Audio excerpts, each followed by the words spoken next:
এমন একজন তারকা যার বিশেষ বৈশিষ্ট্যগুলোর মধ্যে একটি বৈশিষ্ট্য হলো হয় সে কাউকে বাজায় নয় তাকে কেউ বাজায়। পৃথিবীর প্রত্যেকটা নক্ষত্র যেমন খোলা আকাশের নিচে ঝলমল করতে থাকে, ঠিক তেমনি ভাবে প্রত্যেকটি মানুষের বুকে এই নক্ষত্রটিও ঝলমল করতে থাকে। এখন সেই জন্মলানি বিশেষ দুইজন মানুষের বুকেও ছড়িয়ে যেতে পারে। একটা সময় তাকে ইউজ করে একজন মহিয়সী নারী মজা নিচ্ছিল। মজা নেওয়ার ফলে এতটাই ডিপ্রেশন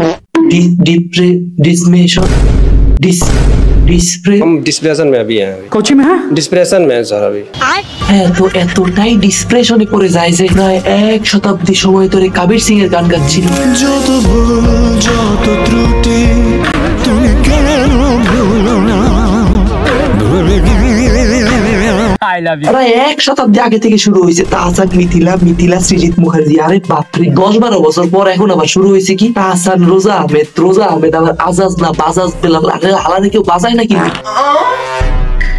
ও সরি, আমারই তো বাজাইতে হইতো। চলেন লেটস স্টার্ট দ্য ভিডিও। 2008-10 সালের দিকে তাহসান আর মিথিলার বিয়ে নিয়ে খুব একটা রমরমা জমজমাট পরিবেশ তৈরি হয়েছে। একজন অভিনেত্রী আরেকজন গায়কের বিয়ে নিয়ে যে একটা মাতামাতি হয়েছিল, যদিও বা তখন আমরা অনেক ছোট ছোট ছিলাম। একজন গান গায়, আরেকজন অভিনয় করে, মাঝে মধ্যে দুইজন মিলেই অভিনয় করে।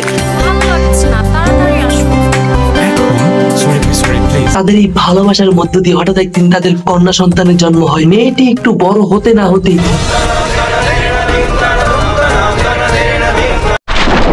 অভিনেত্রী অভিনয় করে এপার বাংলা থেকে ওপার বাংলায় গিয়ে সৃজিত মুখার্জিকে বিয়ে করে লাইছে। মানে কি বলবো, যাই হোক, ওপার বাংলায় মিথিলা বিয়ে করাতে এপার বাংলায় তাহসান 1 বছর না 2 বছর না 3 বছর না 4 বছর না 10টা বছর বৈশা তার নিজের কষ্টে ভরা গানগুলোই নিজে শুনতেছিল।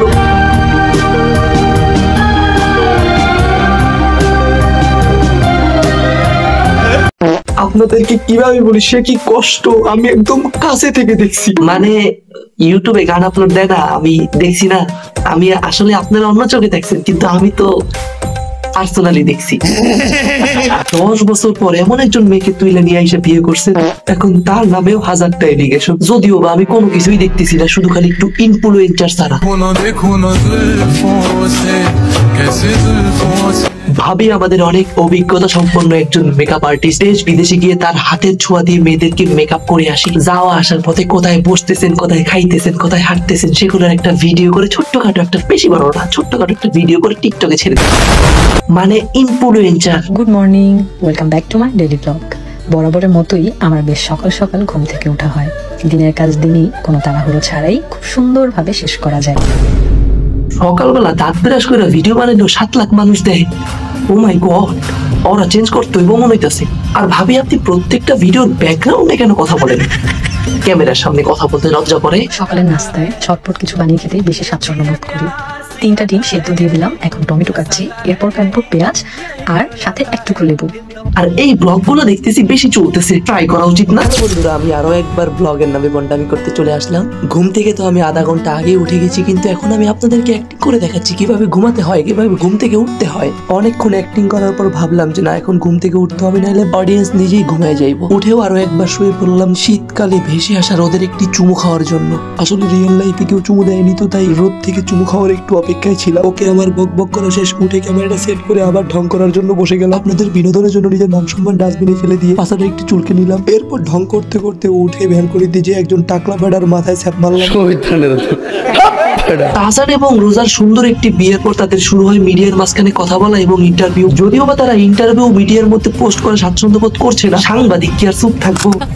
আচ্ছা, ওর সেরকম কোনো আমাদের কাজ নিয়ে ওর এত ইন্টারেস্ট নেই। যেহেতু আমি বিয়ে করেছি, আমি সেটা জানানোর কথা ছিল, আমি জানিয়েছি এতটুকুই। তাহসান বিয়ে করছে, তাহসানের ইন্টারভিউ দেওয়াটা মানলাম। তাহসানের সন্তানের মা মিথিলা তাকে প্রশ্ন করে বিভ্রান্ত করাটা মানলাম। রোজা আহমেদের সাথে বিয়ে হয়েছে, তাকেও প্রশ্ন করাটা মানলাম। কিন্তু এই আজাজ না বাজাজ না খাজাজ, এই শালারে কি লেগে প্রশ্ন করা হইতাছে? আমি খুব শকড, মানে বিয়েটা নিয়ে খুব বেশি শকড হইনি। আসলে আমি জানতাম বিষয়টা। ব্রেকআপের রিজনস অনেকগুলো ছিল, তো তার মধ্যে এটাও ছিল। বিয়ে হয়ে গেছে, তারপর কি একটা অবৈধ সম্পর্ক না কি প্রাক্তনের মধ্যে কি ছিল না ছিল, সেগুলো মিডিয়ার মাঝখানে আনার কি দরকার? এ শালা মিডিয়ার বাচ্চা, তোরা কি মানুষ না? আওয়ামী লীগ অ্যাম্বুলেন্স অ্যাম্বুলেন্স এখন আর ভাঙতি নিতে আসবে না।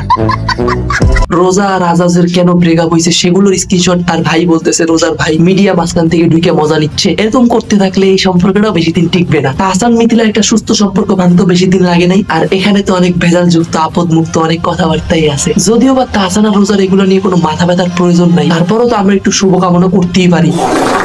যাই হোক, ভিডিওটা আনতে একটু লেট হয়ে গেছে, এখানে বিয়ে শুরু হয়েছে তো সারা দিন দুষ্টু কুকিল ড্যাঙ্কিং অবস্থা খুব খারাপ। অল্প স্বরে ছোট ভিডিও আনলেও তাড়াতাড়ি আনার চেষ্টা করবো। ভিডিওটা কেমন লাগছে অবশ্যই তার ব্যক্তিগত মতামত কমেন্ট করে জানাই দিন। ভিডিওটা ভালো লাগলে একটা লাইক আশা করতেই পারি। আবার আমাদের কবে দেখা হবে না হবে তার থেকে ভালো লাগতে চ্যানেলটা সাবস্ক্রাইব করে গেলেন আমি তো আপনাকে নিজেই টেনে নিয়ে। যাই হোক, ভালো থাকবেন, সুস্থ থাকবেন, ফ্যামিলির সাথে থাকবেন, অবশ্যই টাইম দিবেন, এখন আমি চাইতে হবে। আসসালামু আলাইকুম। ভিডিওতে যেহেতু ভিউ যাইতেছে না, মনে হইতাছে এখন শেষমেশ মহান সর্দারের কাছে যাইতেই হবে।